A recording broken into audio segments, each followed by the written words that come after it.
good. Great start. Acknowledgement of the creator. Great start.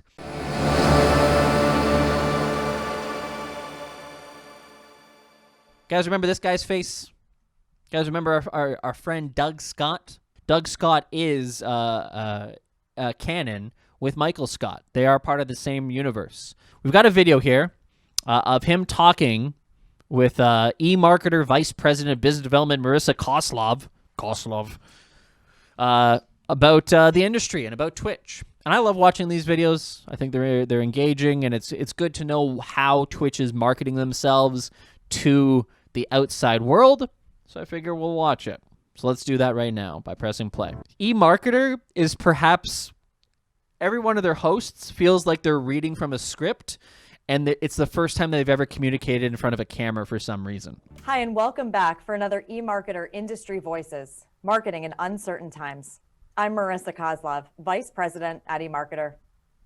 With the pandemic extending into the end of the year, we're continuing to bring you more perspectives on how marketers are working through the challenges brought on by today's environment and what they envision for the future. Today, I'm joined by Doug Scott, CMO of live streaming video platform Twitch. According to eMarketer forecasts, Twitch's user base has grown by 26% to 41.5 million users. We predict that 17% of digital video viewers in the US will watch content on the platform, up from 14% last year. Yeah, our service has grown tremendously since the lockdown. We have over 17.5 million people showing up on the service every day. We have 4 million creators creating on the service. We're seeing behavior in the people that have adopted the service that is very similar to new users from before the pandemic, which leads us to believe that that adoption is going to really stick. When I look at live streaming, as opposed to, say, video on demand or other forms of entertainment, a huge number of people still haven't experienced live streaming. True. That is a very important point. So how have you been able to expand your reach without alienating your core loyal audience? Oh, good question. That's actually a good question. How have you managed to get this new audience without pissing off the current people? And how will you do that in the future? That is actually a good question. It's not unusual for gamers to be the first community to adopt new technologies. I think that's happened sort of time and again in many situations. Okay. And it certainly was the case with Twitch. And we still love our gaming, don't get us wrong. It's a core part of what makes Twitch Twitch. But the truth is like I said a second ago, is that the real core of Twitch is community, is people coming together, being there for one another, being able to, check in with each other. And anything that people are passionate about has and should have a place on Twitch. How have you helped your advertisers pivot their messaging now in Okay, here we go. past few months to resonate with the audience? I don't think it's possible to overstate how important creators are to our service. So Okay. the people who are actually generating the streams. Okay, good. Great start. Acknowledgement of the creator. Great start. Now, let's acknowledge how we're going to work with the creator in order to not disrupt their content, to bring the ads in organically and not just force it down people's throats. And we spend a lot of time with advertisers finding that right fit between a brand and a set of creators so that it feels very authentic, that the creator is leaned in to help support it. We give brands a tremendous amount of control over the type of content where their brand shows up, so they can pick any number of dynamics that they want to match their brand up with. I like Doug, very CMO. Yeah, Doug seems like a good guy. Doug, from everything that I've seen of him, he does actually seem like he's a good guy. He seems to understand the platform, at least from every interview that I've seen of him. He understands the platform. He understands the importance of creators. Hopefully more of his of that business acumen is impacting how they actually integrate ads into the platform. And maybe he's going, look, and he literally said it before, that Twitch is not the same as regular TV. It's not the same as that kind of straight vertical. It's not linear in that fashion.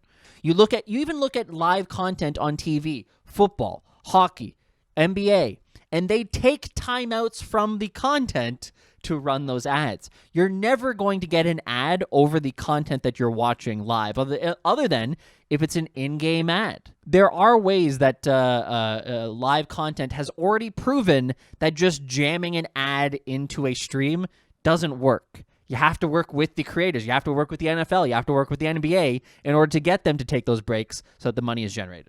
This wealth of data that the Amazon advertising platform has access to and can provide to marketers. So pretty much any measure of performance is available now to advertisers that advertise on Twitch. Which has not always been the case. Prior to them integrating that into Amazon ads, a lot of the targeting was very basic. There was almost no targeting. It was literally, all right, you have an ad. This is your ad, and this is your ad, and this is your ad, and here is a box. Put your ads in the box, and then we'll just pick one at random and put it on the channel. But now they're actually able to go, well, this ad doesn't match with this person, so that one won't go there. It is the stepping stone for creator control over what ads show on my stream. If I don't want condom ads, if I don't want alcohol ads, but I do want vitamin ads, I should be able to tick those boxes and go, yes, no, yes, no, yes, what do I want on here?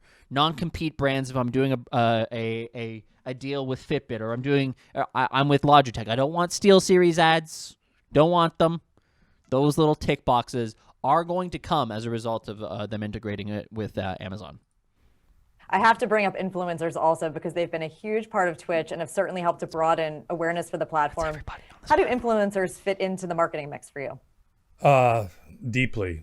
The most authentic voice on the service by far are our creators, which is what we influencers. Exactly. Creators. It makes me happy for them to acknowledge that they recognize the power that their creators have. If ads are a toxic thing on this platform, and they're going to start running pre-rolls whenever they want, or just run ads over my content at any time and not tell me, there will be communities that develop that go, guys, whatever ads you got on my stream, let me know. We're going to make sure that after this, we're going to brigade them on. Again, this is an example. I'm not actually recommending this Twitter. But they'll do this privately. You'll have this kind of brigading effect of going, hey, Trojans, stop advertising on this person's stream. Hey, Coca-Cola, stop And if the advertisers become skittish because they go, oh, these communities are too, they're too active to, they're too much of a risk. They're attacking us for the ads that we're putting on these channels. That kind of sentiment will have them pull those ads super, super quickly. So it's very, very important, not just for the platform success, not just for the creator's success, but for the ads to actually stay on this platform, that you don't create a toxic environment around ads. Because if that happens, those advertisers aren't going to spend their money here anyways. If they know they're only going to get negative feedback, they're not going to spend the money here. In any case, good video. Interesting video. It's interesting to see and hear the CMO at Twitch kind of talk about the future and talk about the platform. And again, he's talking. This is purely marketers. This is eMarketer. They're not talking to the community. This is not them talking to anybody but people who have ad budgets. And so so he doesn't have a requirement to go, the community is great, the content creators are great. He doesn't have that requirement. He could say, it's a great place to advertise, lots of page views, lots of content views. He could say all that. But the fact that he mentioned the community, the importance of content creators over and over and over does give me hope. That does give me a level of hope that all is not lost and this isn't going to become an advertising platform. When you have the chief marketing officer who, when speaking to other marketers, is still saying community.